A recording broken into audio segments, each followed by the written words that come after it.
erases the stigma. Brain difference is not a crime. Mental health isn't just your problem. It's our problem. And now, Mental Health Mondays with Marla and Dave. Welcome to Mental Health Mondays. We are again and always Marla and Dave. I'm Marla. Yes. And I'm Dave. Right up front, I want to remind you guys to text the word GIVE, G-I-V-E, to 818-698-1021 and support our A Dollar Today Keeps the Stigma Away campaign. And I want to jump right in and say this. We sincerely, and I really from my heart encourage you to join us with our campaign, because it is content such as what you're hearing tonight and what you've heard over the last year and a half that really helps people understand mental illness and to know that we're erasing the stigma and you're not alone. So please join us. And we are currently also raising money to build mental health transition homes. That's our goal for this year. So we need your support. Anyway, we welcome back to the show Clinton-Holmes and Kelly Clinton, and to be more specific, Kelly Clinton-Holmes. You know, and so go ahead, Marla. I never realized that it's Clinton. Was that a plan? Well, you're Clinton-Holmes, and yeah, it was God's plan. But that's my maiden name, and I was like, because I've never been married until I married my sweetheart. Oh, So there you go. Well, I want to remind you guys that first of all, they're both our entertainers. I said last week that when I first got to Vegas, I forgot which marquee I saw it on. But not only was Clint the number one entertainer at that particular time, but he had been so for at least a few years at particular time that I came through. He's gone on to do so much more. He and I actually have been a part of a show together, Georgia on My Mind, the music of Ray Charles. He's done so much more. As I said last week, he's working on a one-man show. He's actually retooling his one-man show and adding to it, as Kelly reminded me, as well as he's been a lyricist on a musical that he's worked on, and we'll get into that as the episode continues. But Kelly Clinton is an entertainer herself. She was, I reminded you guys last week, she was the Entertainer of the Year in 2015. She was the headliner for years at the exclusive Las Vegas Sterling Club at Turnberry Towers. Oh my goodness, we're greats like Mary Wilson and all of the great entertainers in Las Vegas would just stop by because her show was so great and they would just hang out. So she does it all as well. And what is known as, what I guess Clinton informed me, they're called shenanigans. Kelly is known for her shenanigans. That should be the name of the show. And when we come back, we'll get into all of this. We'll be right back. Yes, for sure. Well, Dave and Marla get together. Darling. Mental Health Mondays with Marla and Dave and NAMI San Fernando Valley believe it doesn't take much to make life a little better for our neighbors, coworkers, friends, our family members, even our children who suffer with mental illness. When you support our A Dollar Today Keeps the Stigma Away campaign, you are doing your part to erase the stigma surrounding mental illness. For just $1 today, or $1 a day for 1 week, just $7, we can look forward to a future that does not include the unfortunate and uncomfortable stares, bullying, and the subsequent isolation that our loved ones who suffer with brain differences deal with. Text the word GIVE, that's G-I-V-E, to 818-698-1021 to donate. A dollar today keeps the stigma away. Brought to you by Mental Health Mondays with Marla and Dave and NAMI San Fernando Valley.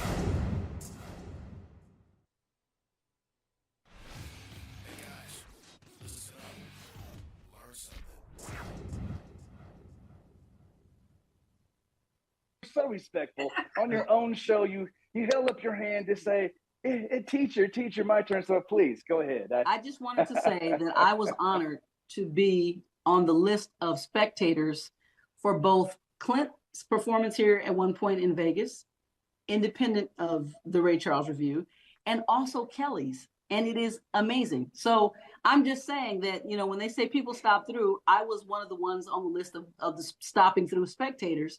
And it's an amazing show. So if you get wind of the fact that either of them are going to be performing, I would suggest you get your ass there. Can I say ass on my own show? I just did it. Oops, my bad. I think you did. I think that ship has sailed. So here's my question, and before we actually dig into each one of you guys' separate backgrounds when it comes to entertaining, when you met, did you meet here in Vegas, or were you actually? The two of you, did you meet here in Vegas? Yes. I as I said last episode, that I grew up here from 12 years old on, and right. So I have a best friend. Her name is Lena Prima. She's a great entertainer, and she met Clint's musical director and best friend of 45 years when they were working. Clint was headlining at Harrah's, and he had a showroom there, and she brought me to see Clint and his musical director, and I was like, what is going on up there on the stage? I was blown away by him. But so we all became friends, and then we worked together. We did a show together with Sheena Easton. Anyway, so we were friends for about 4 years. I think you just dropped something, Kelly. I think you. It was a name. Sheena Easton. Yeah. It was a name. I saw it fall. The fact that you guys did a show with Sheena Easton. I saw it fall. I didn't do that, didn't I? Anyway, we met and we were friends, and then we worked together, and after a few years, we became more than friends. But we met through our best friends is the cool part. Yeah. That's very cool. Yeah. Changed my life for the better. This woman. I love that. I love that. No, he's talking about you. I've never seen him when you weren't there not talking about you. Half the time we're like, oh my God, here he goes again. I'm sure. If I'm not talking about her, I'm talking about our dog. Hey, wait a minute. I love it. Sometimes more about the dog. That is true. You guys have that. You understand because you're married to your best friend. Your best friend. Absolutely. We are definitely. We were friends first before we had any romantic linkage at all. We were so friends that it was illegal. Dave was chasing me around when I was in second grade. What is that? No, that's a whole. No, that's not. That would be illegal if I was like. You were, David. You had a 5 o'clock. I also was in second grade. Yes, there you go. I saw pictures. I'm pretty sure you were driving the carpool. So last week, Clint, we said in the intro that you had a jazz musician as a father and an opera singer as a mom. Yep. So, and I've heard you say over and over again many times that music was just almost whatever was going on in your household. Music was just always the bed, the foundation of everything that was going on. But tell us a little bit more specifically how it was growing up. Small town. My mom and dad, being a mixed marriage after the war, they met in England, World War II. And after the war was over, a lot of the GIs left their war brides or even families back, American soldiers, they come home and just go on with their life and leave these. There's actually a movement called Britain's Brown Babies. And that's that, Wow. Yeah. People who never knew who their father was. Wow. The mothers would give them up to an orphanage because of stigma, right? But my dad was a good man. He brought us over war, and but it wasn't easy. We lived in Buffalo, and the story that I remember most was literally walking down the street one day. I was about 3 or 4, and my mom and dad were holding hands. A guy gets off a bus and starts hitting my father, right? Just out of the blue. Yeah, out of the blue, right? Wow. And my mom gets a cop, and the cop comes over and assumes. My mother says there's a man hitting my husband, and the cop comes over and assumes it's my dad hitting him, and pulls my dad off and stuff. And after that, my dad decided we didn't want to live in the city; it was too dangerous. So we moved to a very small town outside of Buffalo. When I say small, like 500 people, right? And I didn't fit anywhere. My sister and I. In that little town, we didn't fit anywhere. Our family didn't fit anywhere, So it was. Derek, I'm on camera live for another 15 minutes. Excuse us. Quite on set. One of the things that we do with when we're at our home studios is our caretakers that we have for our father-in-law come in. So excuse us for that. Go ahead. No, of course. So anyway, growing up in that small town, trying to figure out where I fit on so many levels. The minute that I found out I could sing, that was it. I mean, I could get up and sing Here Comes Peter Cottontail, and people would go. So I remember singing when I was 5 years old. It was my place. Wow. It was my Wow. place where I fit, and Mm-hmm. that just carried on through. And people say to me, "When did you decide to, be a singer or go into show business?" It was never a decision. It's just, you know what I'm saying? And it was. It's just a natural ebb and flow of your life. That's where it was headed. My life. And it was supported. I mean, my mom and dad never came to see me play baseball. They never, you know what I mean? But they'd always come if I was singing. So yeah, I love that. Yeah, it was where I fit, and it, and I thank God for it, because I don't know what the heck I would have done without it. Yeah, so, no, I appreciate so that. do you have Kelly, do you have a musically inclined sibling, Clint? Oh, my sister's a great singer. My sister was the singer with the United States Navy Band for over 20 years, traveled all over the world. Wow. The military. The First female lead vocalist in the I was about to say. Navy Band. Yeah. Wow. Wow. Well, that's amazing. So, and Kelly, we're going to actually ask you to start on some of the ways how you grew up and how entertainment fit in to your life growing up as well. So please go ahead. Oh, I thought you were going to say right after this break. Oh, no. We got about another minute and a half. So Kelly, go ahead. Kelly, here's a little cue trick for you. Before we say that, you'll always see one of our fingers go up. Okay. All right. So if you don't see the finger, it's not time to right after this break. Now brings a whole lot of things to mind, but go ahead. If I do it, do I have the power? No, Kelly, because this is not yet, we've not bequeathed you the Clint and Kelly show. All right. All right.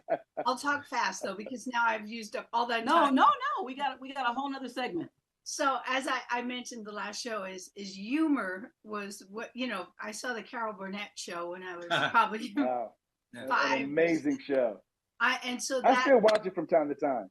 Yeah. It still holds, it's still funny today. It's still valid today. So I saw the variety show but especially the Carol Burnett show, and that was where I felt I fit in. I was just so attracted to the comedy and the sketch comedy, but she and all of those variety shows at the time were singing, dancing, and then you would do a number with the guest. But I'll tell you more about that right after. When we come back. After the break. I love it. And she's a professional. We'll be right back.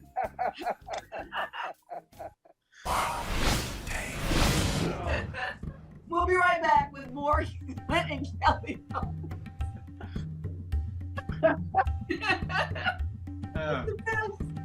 Oh, that was a good one. And we are back, but I'm pretty sure this is supposed to be the mental health. This is the mental health minute. So what we'll do is we'll run another talk segment, and we'll get to the mental health minute right before we go to the poll question.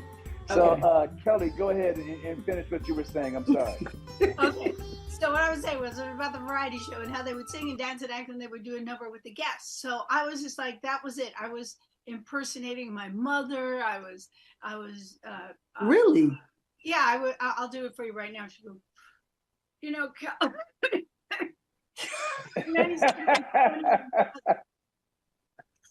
God forbid something ever happens to me. Say, for instance, I slip into a coma. Don't give up. Read to me, nurture me, and for God's sakes, pluck my chin hairs.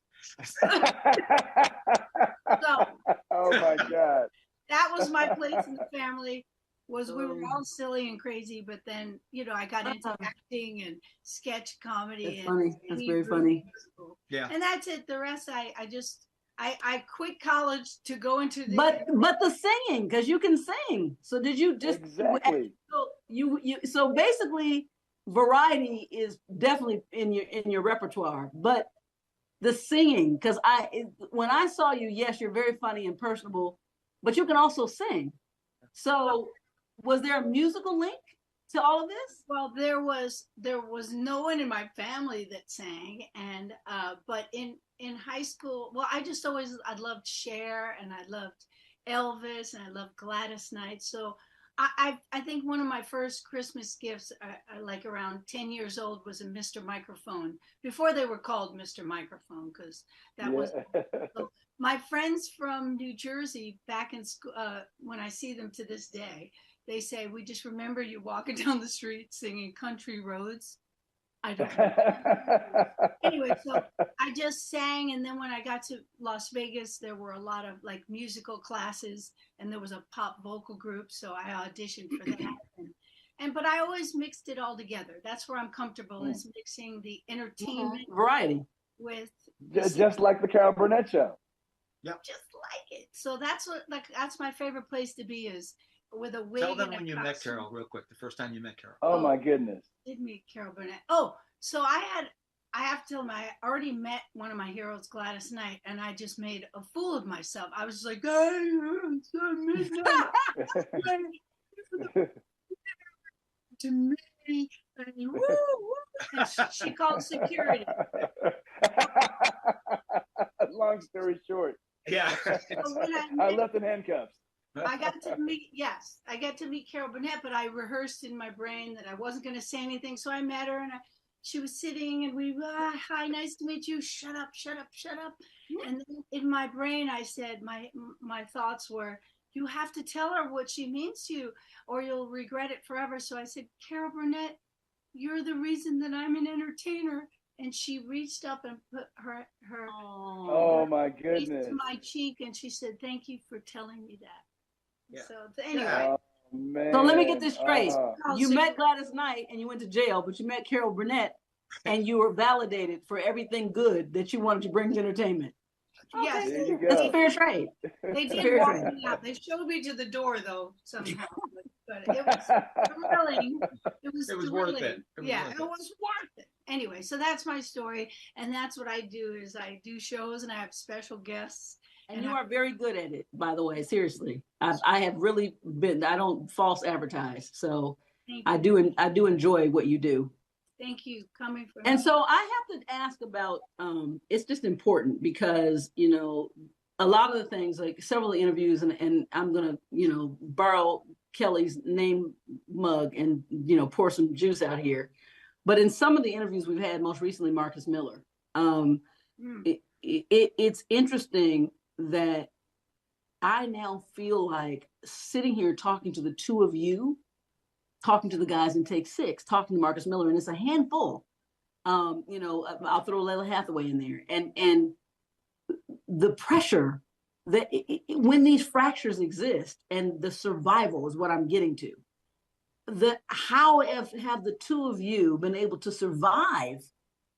Because entertainment in itself is and demanding, and you can really get lost and develop some issues within yourself if you're not careful to manage it. So how have the two of you survived this industry and be in a brain balanced way? Well, we're surviving it every day. I mean, it's difficult. But I think the payoff is that when we do what we do, it's such a pleasure. David, you've heard this. We don't get paid to perform. We get paid to travel, because absolutely once we're performing, we're where we need to be. It's all the other stuff that goes with it that makes it difficult. For me, when she came into my life, I was going through a whole bunch of stuff, and I was trying to make some decisions in my life. And when I met her, to make the long story really short, I understood that this is where I needed to be. And if I gave up on the potential of being with this person, I would regret it for the rest of my life, because in our case, she gets it all. She gets it. She'll know when I'm down about certain things, or when I'm excited. She'll always listen, no matter, in our marriage vows, we wrote a vow that said, I promise to laugh at your jokes no matter how many times. That's pretty good. Yeah, because you made it official too. It's not that the obligatory laugh. It's truly the obligatory laugh. Yeah. Well, you guys probably have this you guys have where the same you say, tell them a dog joke, or tell them the story about you, or this, tell them what happened to you. We both do that to each other when we're with new people or people that we haven't shared a story with. Like, well, tell them. I think the funnier part about that is that's the one deterrent. I think, why don't I just walk out the door? Because I can't tell all these stories over 35 years ever again. So that can't do it. I'll never remember. Thank Dave Thank you gets, for the stories. Dave gets to stay.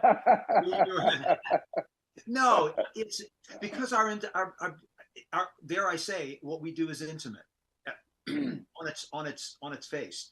Yes. The writer, right? So Wow, that's really big, Clint. Things are intimate on its face. Yeah. Okay, keep going. Yeah, it is. And I mean, she will always listen. She will always listen. Hey, listen to this. I wrote this verse. What do you think of this? Oh, I'll stop what I'm doing and I will listen. And if you don't, because I've been in relationships where it just wasn't important. Well, they didn't relate, maybe, we understand each other because we're in the same business. We're not exactly alike. We don't feel every single thing, the same. We're not, but we totally understand.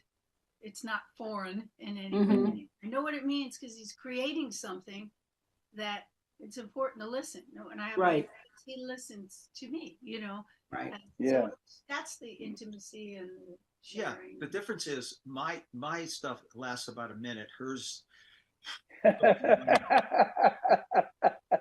I think all the details are important.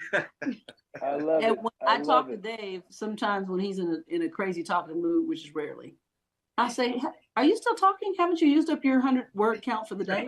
What are you at, like 200?" I was gonna say, you guys are talking about, hey, tell that story. Usually, if someone, even Marla, says that to me, I'll start off telling the story, and within about 15 seconds, it's Marla telling the story. Because he's not giving all the right details. No, that happens. That happens with us. That's just the way it is. She has so many more details than me. I'm like, yeah, so this happened, and then this happened, then we left.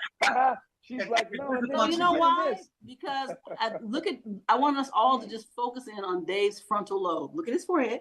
His frontal lobe is not meant to store memories. It's meant to create music. Mine's smaller because there's nothing in here but family memories and events right here. So I forgot to mention that Marla also was a working comedian for a little while. So and which is why I stopped coming to her shows, because the minute I walked in, inevitably the only seat left in the place would be the very front row. And it was almost like that was supposed to be my seat. Oh, yeah. And I became the butt of not just her jokes. Everyone who got on stage after her would then double down on all the information that she just fed them. So it was like that. But you know what? Since we actually had this really great double talking segment, and we'll get right back. And Kelly, yes, thank you. I saw the finger go up. That is my reminder. So we're going to quickly go, and we will do the mental health minute, and then we'll jump right into the poll question, and then we'll come back to another talk segment. Okay. Be right back.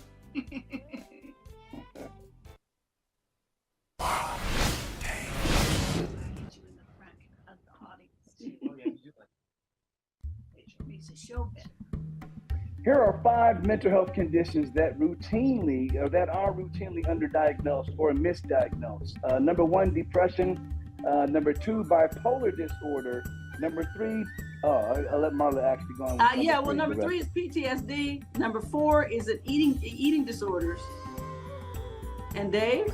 Number 5, borderline personality disorder, which I'll say a little bit about. BPD, or borderline personality disorder, is one of the most commonly misdiagnosed mental health conditions. According to the National Alliance on Mental Illness, it is so misdiagnosed, in fact, there isn't even an accurate prevalence rate for the condition. One of the reasons for that is the symptoms of BPD often look like and can be often misdiagnosed as something else. Many people still have negative perceptions of mental health conditions and disorders, which affects the number who seek treatment. Those struggling either don't want to believe that they have an issue, or they do not want others to know that they do. We here at Mental Health Mondays want you to know that even if you need help, I promise you it's okay. You're not alone. Brought to you by Mental Health Mondays with Marlon Day.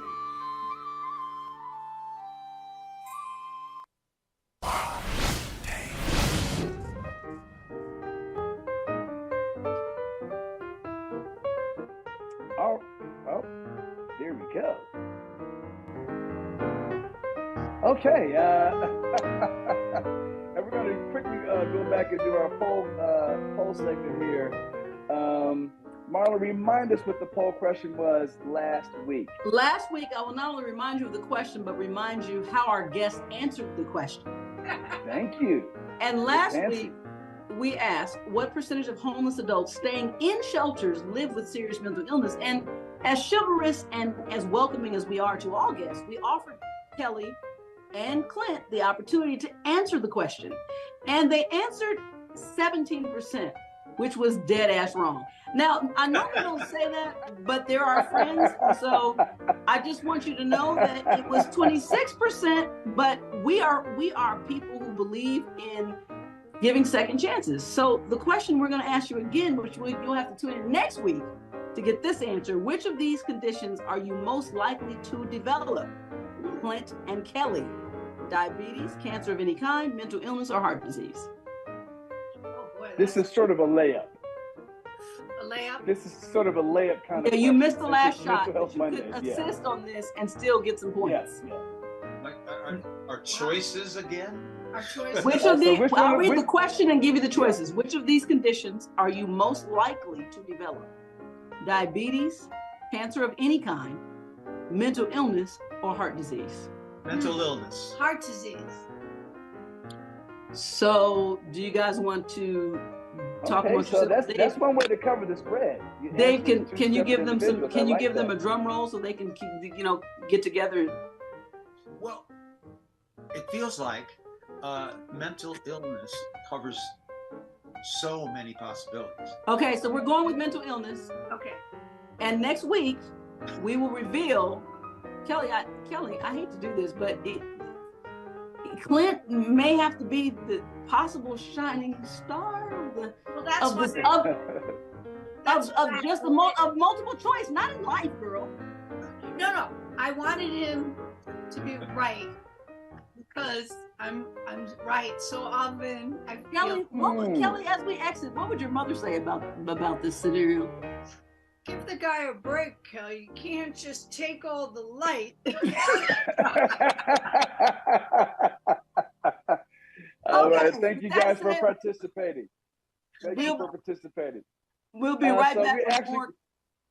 We'll be right back with more from Clint and Kelly. And don't forget, text GIVE GIVE to 818-698-1021 and help us erase the stigma.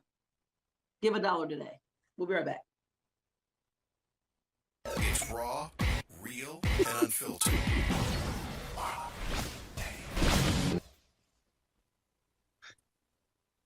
Well, in the words of Carol Burnett, I'm not going to sing because I'm not a singer, but either one of the three of you can give us a little lead into I'm so glad we had this time together.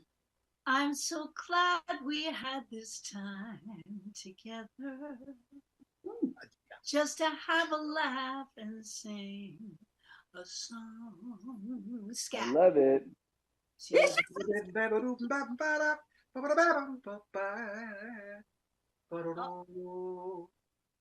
Man, you know what? I'm so glad that you sang that melody because one time, I remember in high school, because we used to watch the Carol Burnett show all the time, I went down to the piano. I was like, wait a minute, this melody is so beautiful and the changes underneath are extremely gorgeous. So it sounded simple the way she did it, especially as she came on at the end of the show, you know, in her little robe and the broom. But it's an amazing song. Do you know if she wrote that herself? I don't think she did, but I am going to get back to you guys with because there is a whole lyric. Here's our poll the question. song. Did she Okay. either write that herself, write that for someone else, or did someone whose name none of us know write it? I would go with B. I believe that she might have participated in the writing thereof. Well, you're going to have to watch us next week. Awesome. Reach Awesome. Right quick before we go, Clint, That what are was you working wrong. on? What are you working on for the future right now? And where do they find you? Okay, man, a bunch of stuff. What? Clinton-Holmes music. Yeah, Clinton-Holmes music is I just did a show about the music of Al Jarreau and Roberta Flack, which was wonderful to do. We are starting to work on a show with the music of Bill Withers and Stevie Wonder. We Absolutely. Take 7. That's right. That's right. Right. And I'm doing right now. I'm doing a lot of writing, a lot of songwriting with a couple of different people, and that's what keeps me sane. All right, I love that. Kelly, Kelly, how about you? I'm doing some shows at the Sterling Club, which we mentioned earlier, and I have a show called The Sit-In, which I will announce the new location soon, which is a variety show. Nice. I'm there. I love it. I love it. Well, you guys. Well, Kelly, as you know usual- what? There's a little black dress in my closet that will never be worn backstage or on stage with Take Six. I'm going to wear it to your show. April 21st, I'll see you there. No problem, darling. I'll see you. You guys have been amazing as usual. Everybody always says the only problem with this show is that we don't have enough time. Unfortunately, it is time for us to go. Thank you so much. Our hearts go out to you guys as usual. We know that you guys are dealing with some rough things in your life right now. We're praying for you. Thank you so much for taking time to be with us. Those of you watching, see you guys next week.